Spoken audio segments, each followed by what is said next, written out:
В Вишме есть улица Хатанзейского. Сейчас я как раз иду по ней.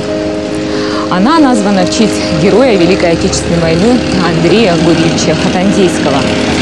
Здесь же, на этой улице, стоит его памятник. У этого памятника, у этой улицы, а также у самого героя непростая история. О ней сегодня мы и расскажем. Фамилия Хатанзейский распространенная в Вижемском районе.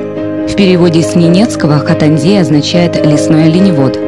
Потомственным оленеводом был и герой Советского Союза Андрей Гурьевич Хатанзейский. Родился он в 1923 году в селе Мухчи Ижемского района. Сейчас в районе живет его сестра Тамара Гурьевна. Она, конечно, не помнит своего брата. Когда Андрея забрали на фронт, ей был всего год. О своем брате она знает по рассказам старших. Андрей был первым помощником в хозяйстве. Родители почти все время проводили в тундре. Дети же воспитывались Мухчи бабушкой. С раннего детства он был приучен уже к тундре. Ходил вместе с отцом в оленеводство. И после окончания 6 классов в 1939 году он уехал уже в тундру. Вначале работал как пастухом был, а потом уже заместителем руководителя хозяйства оленеводческого. Очень скоро малицу юный оленевод сменил на гимнастерку. В сентябре 1942 года Андрея призвали в Красную армию. После окончания 3-месячных курсов в Великоустюжском пехотном училище его определили в базирующуюся в Подмосковье 233-ю стрелковую дивизию. В составе 341-го саперного батальона этой дивизии Андрей попал под Сталинград в переломный период Великой Отечественной войны, когда наши войска переходили из обороны к наступлению. Из наградного документа. Красноармеец Хатанзейский в ночь на 1 февраля 1943 года получил приказ от командира взвода посмотреть и расчистить проход для танков. Выполняя эту задачу, боец Хатанзейский обнаружил и обезвредил 6 противотанковых мин, тем самым пропустил танки вперед. Кроме того, участвовал в наступлении с передовыми частями и уничтожил при этом 5 солдат противника из винтовки. Под Сталинградом он получил первые награды. За отвагу и за оборону Сталинграда. Он получил звание ефрейтора. Следующий путь уже был степной, потом Украинского фронта. Он прошел по территории Молдавии, Украины. Под Харьковом он получил орден Красной Звезды. Он тогда разминировал 50 танковых мин. Вообще под его руководством группа разминировала более 400 противотанковых мин. Из документов архивных более 200 он лично сам разминировал. За эти подвиги, кроме ордена Красной Звезды, ефрейтору Хатанзейскому присвоили звание сержанта. Из письма Андрея Хатанзейского сестре. Дорогая сестра, я живу пока хорошо. Нахожусь на фронте, освобождаю Советскую Украину. У меня сейчас на груди блестят правительственные награды. Сейчас я нахожусь в 25 верстах к северо-востоку от Харькова. Здесь идут тяжелые бои. За одно селение наших солдат скосило столько, вся земля была устлана. Убитые лежали голова к голове. Танки утюжат. Не волнуйтесь, я пока жив и здоров на сегодняшний день. Наши войска шли вперед. Фашистские дивизии оставляли одну позицию за другой. Третий Украинский фронт, в составе которого был и Андрей Хатанзейский, освободил Украину. Затем была Молдовия, Болгария, Югославия, Венгрия. В 22 километрах на той стороне берега были видны селения Югославии. Там все заняты были плацдармы немцами. Предстояло перевести боеприпасы военных на тот берег Дуная. Вместе с капитаном Зюльковским он все это перевел. 85 стрелков, боеприпасы, минометы, гранатометы, материальные ценности дивизии. Это было 6 на 7 ноября. И уже в начале декабря, 2 декабря, по документам он был за этот подвиг представлен Героем Советского Союза. Война к закату шла, и в Венгрии, на территории Венгрии, там в донесениях очень много раз упоминают свою фамилию. И везде с превосходными эпитетами. Если бы не Хатанзейский, если бы не Хатанзейский. Хатанзейский выручил, Хатанзейский там устроил прорыв, Хатанзейский то, Хатанзейский это. Особенно на территории западноевропейских уже стран. Здесь-то была мясорубка, и здесь не всегда донесения писали, не всегда успевали, не всегда могли. А там все же уже целенаправленная война катилась туда, и все же донесения писали более подробные, более тщательно составляли все документы. И вот даже из этих документов вот встает, он действительно настоящий герой. О своих геройских подвигах Андрей не писал. Письма его были немногословными. Они лишь говорили о том, что человек жив. Откровенные письма не всегда доходили до адресата. О боевых моментах он писал мало и только на коми-языке. Так в письме бабушке Евгении Мироновне 14 января 1944 года он написал: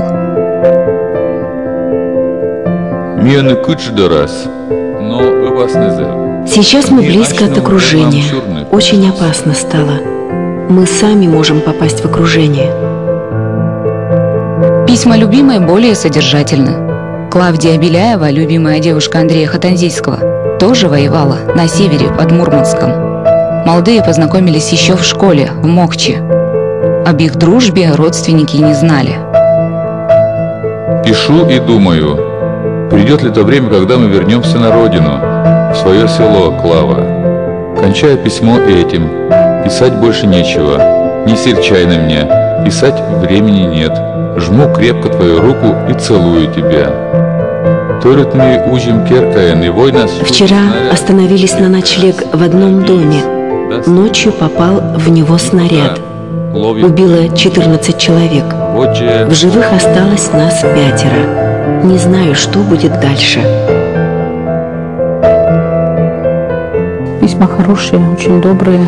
Андрей Гурьевич, я просто влюбилась в него. Его какие-то душевные качества, духовные, он был вообще-то тоже незаурядным человеком. Эта его переписка, она такая лиричная, щемящая с девушкой любимой. Как она сохранилась, и она сохранила. Она, видимо, тоже выделяла его, и было за что в него влюбиться. Новый год праздновал в пороховом дыму под разрывами снарядов. Это тоже концерт. Война пройдет, опять начнем жить в мирной обстановке. Может быть, и встретиться придется нам с тобой, если живы будем. Мёне улен тидорщинет, но зев часто помниче горца олемес.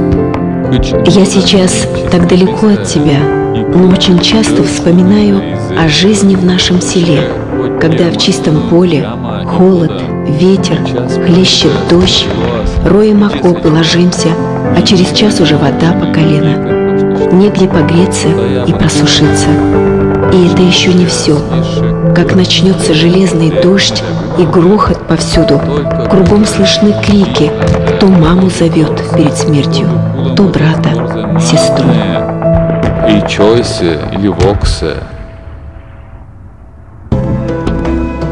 Наталья Дилкова, племянница Андрея Гурьевича, проследила весь боевой путь своего дяди. В военном архиве Подольска ей удалось найти карты, наградные листы, боевые донесения и другие документы. Там же она узнала, что вместе с Андреем из Ижемского района в пехотное училище попал и ударчанин Михаил Коновалов, работавший до время в Ижме. После войны он делал публикации о своем героическом сослуживце в газетах. Они параллельно шли с боями и 2-й и 3-й Украинский фронт до Югославии. Потом он говорит, мы встречались, часто встречались, общались на своем родном языке с ним. И он рассказывал, что Андрея очень уважали все. У него особый характер был. Всегда веселый, улыбался, очень смекалистым был, выносливым был. Рассказывал, что вот капитан Зюльковский очень уважал Андрея. В ночь с 13 на 14 февраля группа саперов во главе с Андреем Хатанзейским ушла на задание разминировать занятый врагами плацдарм. Задание подчиненные вернулись без своего командира. До победы оставалось меньше 2 месяцев. Коновалов долго лежал в госпитале в Югославии после ранения. И когда он вышел, к Зюльковскому подошел, а Зюльковский сначала шапку снял, а потом сказал, что твой сослуживец погиб. И отметил, что Андрею не надо было самому впереди идти. Он должен был только контролировать, а он всегда был примером и сам пошел первым. Вот и попал. Из боевого донесения. При разминировании на переднем крае от разрыва мины погиб командир отделения 341-го отдельного саперного батальона сержант Хатанзейский. Его похоронили со всеми воинскими почестями в братской могиле в селении Кирп-Яшланге, недалеко от хутора Един-Пустырь. Приказ о присвоении Андрею Хатанзейскому звания Героя Советского Союза был подписан 24 марта 1945 года, уже посмертно. Из воспоминаний своей матери им запомнилось, что после этого к ним пришли гости. Из папки достали бумагу с подписью Михаила Калинина, что Андрею присвоено Героя Советского Союза, а также дали подарок его матери, материал на сарафан и на кофту, а детям кулек с конфетами. Из дома Хатанзейских на фронт ушли 5 мужчин. Двоюродные братья Андрея, его дядя и отец, Гурий Иванович Хатанзейский. На то время, когда пришла повестка, ему было 55 лет. Повестка пришла одному человеку, а у того человека работал в полиции родственник. Вот и переписали повестку на 55-летнего Гурия Ивановича. По документам он погиб в концлагере в Германии в 1944 году. Мы ведь нашли место гибели Гурия Хатанзейского. Андрея взяли. И отца взяли. Он уже пожилой человек. Тогда ведь 55-летний и человек, который все время в тундре проводит, все время работает, он же уже выглядел изможденным достаточно. И обычно таких солдат уже посылали в трудармию, в тыловые службы, а его бросили на передовую. Это отец и сын оба теперь похоронены за границами России. В 70-х годах родственники Андрея Гурьевича получили письмо из Венгрии, в котором сообщалось, что на территории страны собираются создать музей боевой славы. В письме просили отправить в Венгрию фотографии героя. Был ли создан музей и где сейчас эти фотографии, никто не знает. В середине 60-х годов в пионерской дружине Мохчинской школы присвоили имя Андрея Гурьевича Хатанзейского. Позже имя героя стала носить и школа. Во дворе силами школьников установили памятник.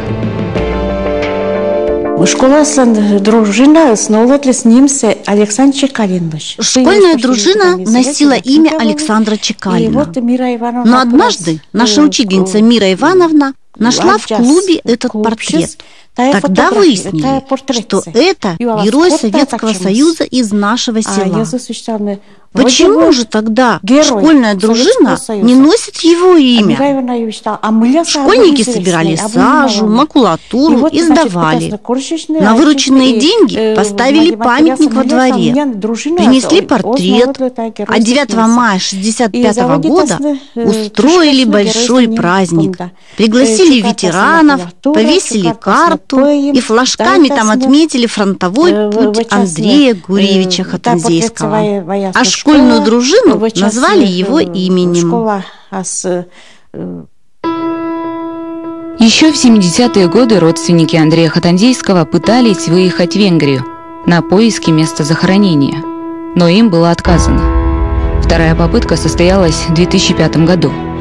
Но и тогда родным не удалось побывать на могиле. Населенных пунктов с названием Един-Пуста и Кирпешланг в Венгрии попросту нет. Во время войны карты зачастую составлялись со слов военнопленных. Названия писались на слух, естественно, на русский манер. Мы через знакомых нашли ученого-лингвиста. Она нам по карте сопоставляла.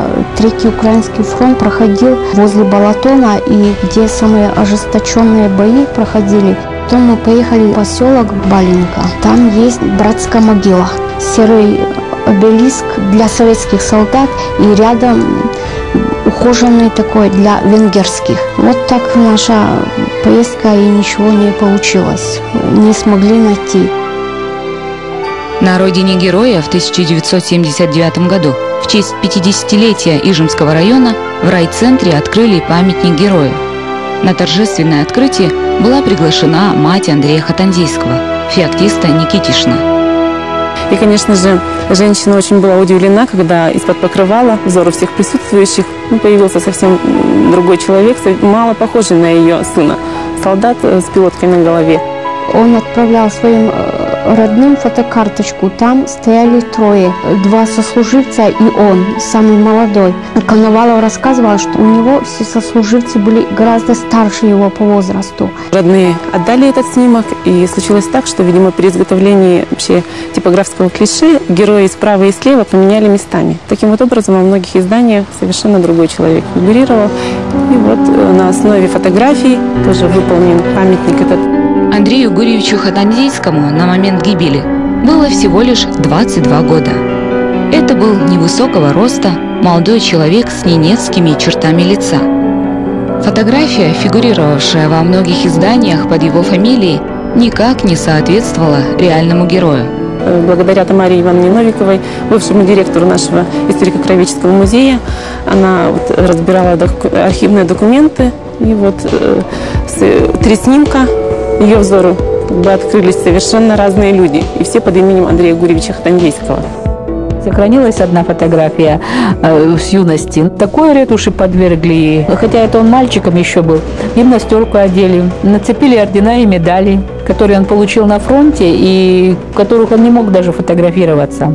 После этой публикации, когда мы написали, что выдается за Хатанзейского совершенно другой человек с его фотографией, он украинец, и старше его намного. И уже после этой даже нашей публикации, после нашего расследования, всего, что написали, снова в книге памяти в очередном томе о героях опять выходит фотография не настоящего Андрея Гурьевича Хатанзейского, а этого друга, украинца. Зачем? Сегодня имя Андрея Гурьевича Хатанзейского неофициально носит Мокчинская школа. Его именем названа улица Вижми и переулок в городе Печора. Нам пришло письмо из Ненецкого национального округа. Написали, что в Большеземельской тундре в годы войны не было населенных пунктов, а Андрей Гурьевич – единственный герой Советского Союза, родившийся в Большеземельской тундре. В послевоенной истории Андрея Хатанзейского много неясного. Родные до сих пор не знают, где был захоронен герой и куда делись его награды. Еще при жизни Андрей Гурьевич был награжден медалями за отвагу, оборону Сталинграда и орденом Красной Звезды. Орден Ленина и Золотую Звезду должны были вручить, поскольку посмертно, родственникам. Еще в те годы была жива его мать, Феоктиста Никитишна, но такого не произошло. В 80-х годах в Сыктывкаре открыли мемориальный комплекс «Аллею героев». Здесь фамилии сыктывкарцев, погибших на фронтах Великой Отечественной войны, а также изображения земляков, удостоенных звания Героя Советского Союза. Среди них можно найти имя Андрея Гурьевича Хатанзейского. Но родные считают, что человек, изображенный на этом барельефе, мало похож на настоящего Андрея Хатанзейского.